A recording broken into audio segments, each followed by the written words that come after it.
오늘 사순절 19번째 또 새벽 예배에 나오신 여러분들을 주의 이름으로 환영합니다. 오늘도 말씀과 성령으로 충만한 이 아침 되기를 간절히 바랍니다. 성경에는 읽는 사람으로 하여금 이렇게 고통짓게 하고 또 마음이 불편하게 하는 성경이 여러 있습니다. 오늘 본문 말씀이 그 중에 하나이지 않을까 싶은데요. 오늘 말씀 1절은 이렇게 시작을 합니다. 이에 빌라도가 예수를 데려다가 채찍질 하더라. 그러니까 채찍을 맞으시는 예수님. 지금 빌라도에게 채찍을 맞으시는 그 예수님의 형이 확정이 되었을까요? 확정이 되지 않았을까요? 아직 확정이 되지 않았습니다. 그런데 채찍질을 하였다? 이건 불법입니다. 지금 모여 예수를 죽이라고 외치고 있는 유대인들의 구성원들도 이게 불법입니다. 왜요? 이 시간은 재판을 할 수 있는 시간이 아니기 때문에 그렇습니다. 따라서 시간도 불법입니다.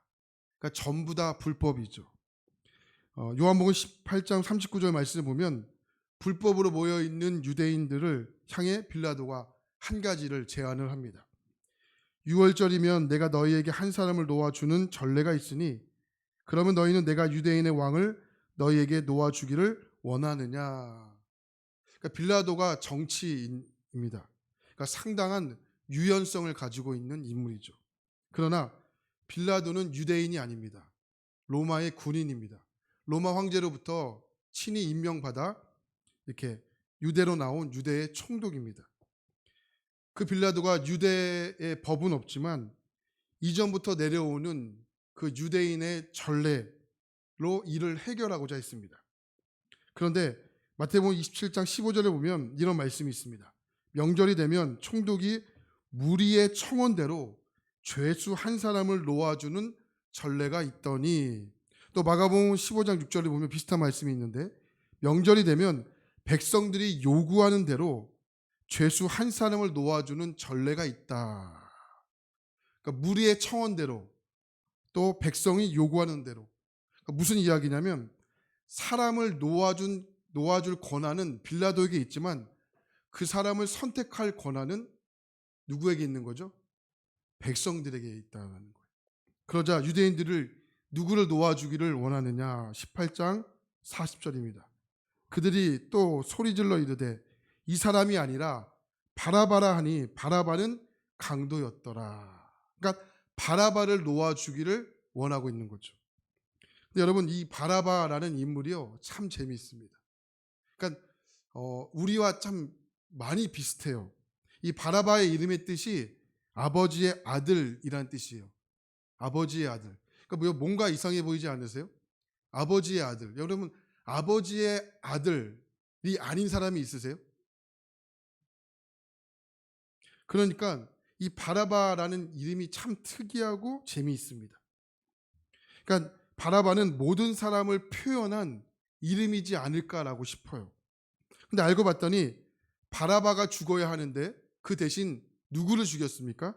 예수님을 대신 죽였어요. 그래서 여러분, 이 예수님의 십자가의 은혜를 가장 최초로 경험한 인물이 바라바라는 인물입니다. 여러분, 우리도 마찬가지 아닙니까? 저 여러분들, 우리 중에 어느 누가 이 예수님께서 나를 위해 죽으실 것을 알았습니까? 2000년 전에 이 팔레스타인 땅에서 이런 일이 일어날 것을 이미 아시고 여러분 믿으신 분이 여러분 여기 계십니까? 근데 여러분 은혜를 알게 되고 또 그 안에 은혜로 말미암아 믿게 된 자들이 저와 여러분들 아닙니까? 그래서 우리가 바라바인 것이죠. 그래서 성경에서 가장 우리와 비슷한 인물이 여러분 바라바입니다. 근데 성경에서 바라바를 가리켜 강도였다라고 설명합니다. 이 바라바가 왜 사형수가 되었습니까? 강도였기 때문에 그렇습니다. 근데 여기 나오는 강도라는 단어가 헬라어로 레스테스라는 단어예요. 이거는 개인적인 욕심 때문에 범죄한 한 사람을 가리키는 용어가 아닙니다. 이 레스테스는 정치적인 목적으로 이 영모자와 같은 일종의 테러리스트입니다. 그래서 마가복음 15장 7절에 보면 이 단어를 뒷받침해 주는 말씀이 있는데 밀란을 꾸미고 그 밀란 중에 살인하고 체포한 자 중에 바라바라 하는 자가 있는지라. 이 옥스퍼드라는 성경을 보면 주석을 보면 바라바를 무력으로 항거하여 이 로마에 항거했던 열심당으로 이렇게 바라바를 설명합니다. 그러니까 이 바라바는 이 열심당의 리더였어요. 그러니까 몸에 항상 칼을 몸에 꽁꽁이 숨기고 다녔던 위험한 사람이었다라고 소개합니다. 그러니까 자기 뜻에 강한 사람입니다. 평범하지 않았던 인물입니다. 물론 본인이 원하지 않을 수도 있습니다. 하지만 대의명분이 된다면 사람을 죽일 수 있는 인물이 이 바라바였다라는 것이죠.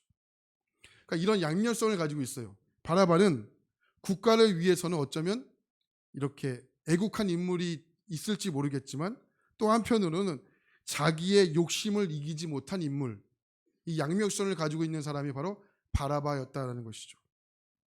그러니까 여러분, 인간은요 누구나 이 바라바의 모습을 갖고 있어요. 말할 때는 참 대단해 보이지만 골방에서의 삶을 보면 형편없습니다. 인간이라면 이 누구나 가지고 있는 이 모순적인 대면, 사람들 앞에서는 대단한 척 보이지만 골방에서 있으면 누구나 형편없는 모습, 이것이 바로 저와 여러분들 또한 바라바라는 것이죠. 스웨덴 소설가이자 노벨 문학상을 받았던 페리 라게스트 비스트라는 분이 있는데, 이분이 초대교회로부터 자료를 모으기 시작했는데 특별히 이 바라바라는 사람의 자료를 모으기를 시작했어요. 그래서 이 사람이 이 장편 소설을 쓰는데 그 장편 소설의 제목이 바라바라는 책이에요. 이 책을 보면 이 바라바가 십자가에서 풀려 내려온 다음에 집으로 돌아가게 됩니다. 예수님 당시에는 그리스도인이라는 그런 말보다는 예수를 따르는 사람들이라고 불렀어요. 바로 바라바의 아내가 이 예수를 따르는 사람이었습니다. 남편은 열심당, 아내는 예수를 따르는 사람들. 그래서 아내가 물어요. 당신은 어떻게 풀려났어? 예수라는 그 사람이 나를 위해 십자가에 달리셨어. 그런데 집에 오면서 소문을 들어보니까 이 예수라는 사람이 죽었어.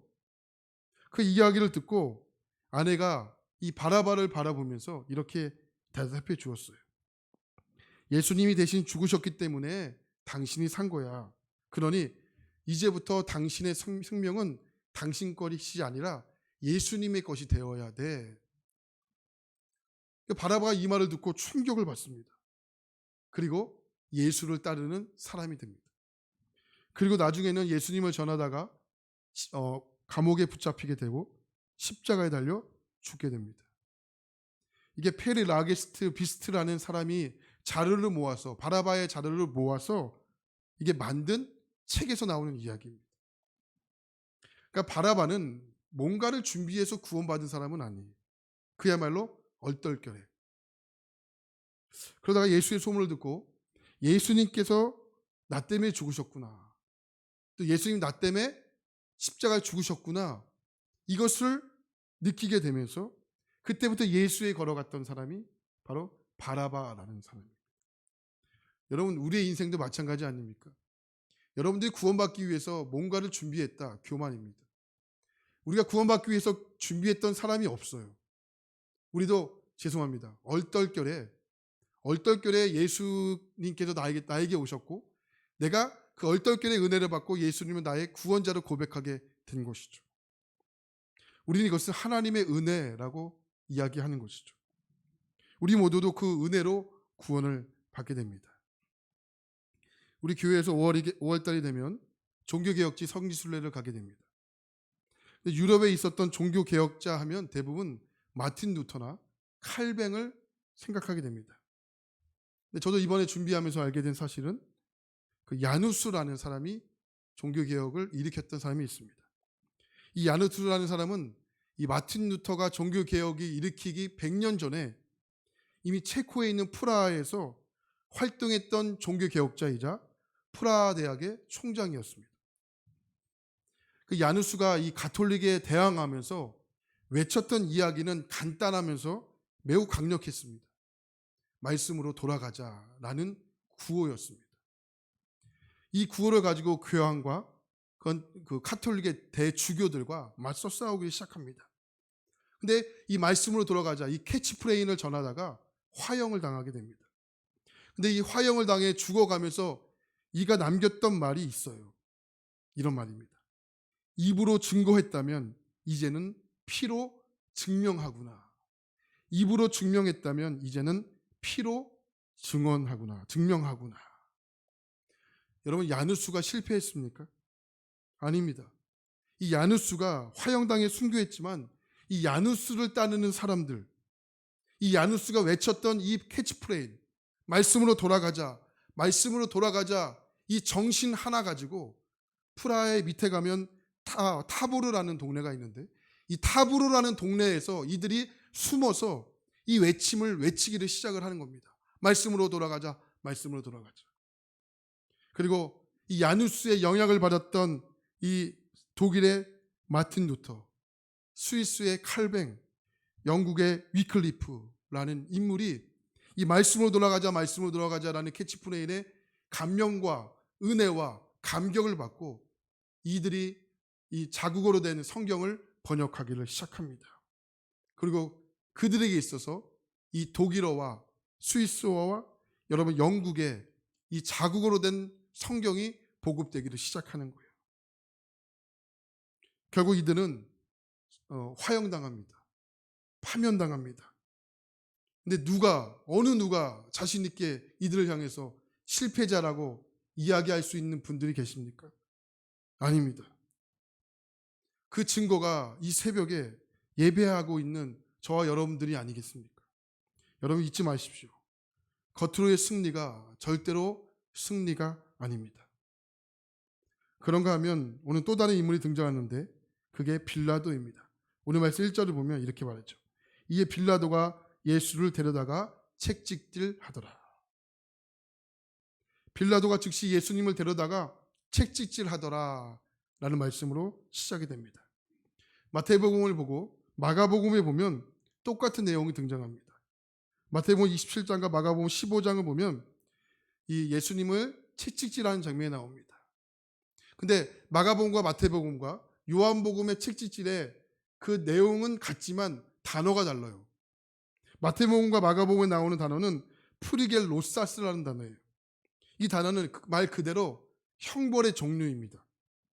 근데 오늘 말씀에 등장하는 이 채찍질은 에마스 티고센이라는 단어예요. 이게 달라요. 마태복음과 마가복음에 등장하는 채찍질은 어떠한 형벌의 일종입니다. 그러니까 죄가 확정된 다음에 예수님을 때린 장면이에요. 하지만 요한복음은 죄가 확정되지 않았어요. 그런데 예수님을 때렸습니다. 일종의 고문이죠. 그럼 왜 마가복음과 마태복음과 요한복음은 왜 채찍질하는 단어가 다르게 나온 것일까요? 요한복음에서는 2번 예수님 채찍질을 맞는데 첫 번째 맞는 장면이에요. 아직 황이 확정되지 않았지만 예수님께서는 유대인들의 마음에 환심을 사기 위해서 예수님을 때린 거예요. 일종의 고문이죠. 2절 말씀 보니까 가시나무로 만든 관을 씌웠습니다. 그 가시나무로 만든 관을 머리에 씌우자 머리에서 피가 터져 나오죠. 머리에도 피가 주르륵, 등허리에도 피가 주르륵, 머리부터 온몸까지 피가 주르륵 흘러나오는 피투성이가 되었습니다. 그리고 3절을 보면 자색옷을 입었죠. 자색옷은 왕이 입는 옷입니다. 예수님을 조롱한 거죠. 그리고 군병들이 와서 예수님의 뺨을 때립니다. 모욕감이죠. 이거 다 누가 시켰습니까? 빌라도가 시켰습니다. 왜요? 유대인과 타협하기 위해서. 오늘 말씀 4절을 보겠습니다. 4절을 보겠습니다. 시작.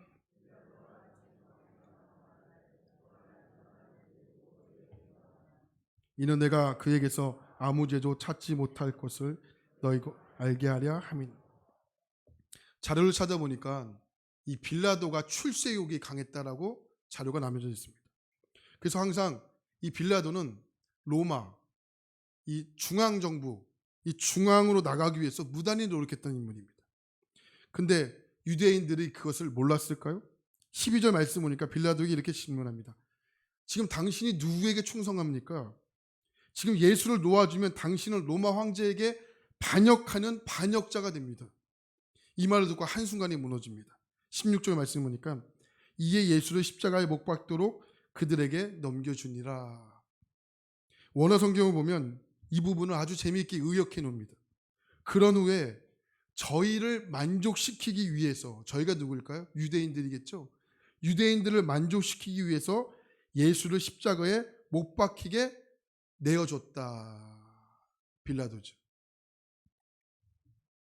여러분, 사실 우리가 빌라도 아닙니까?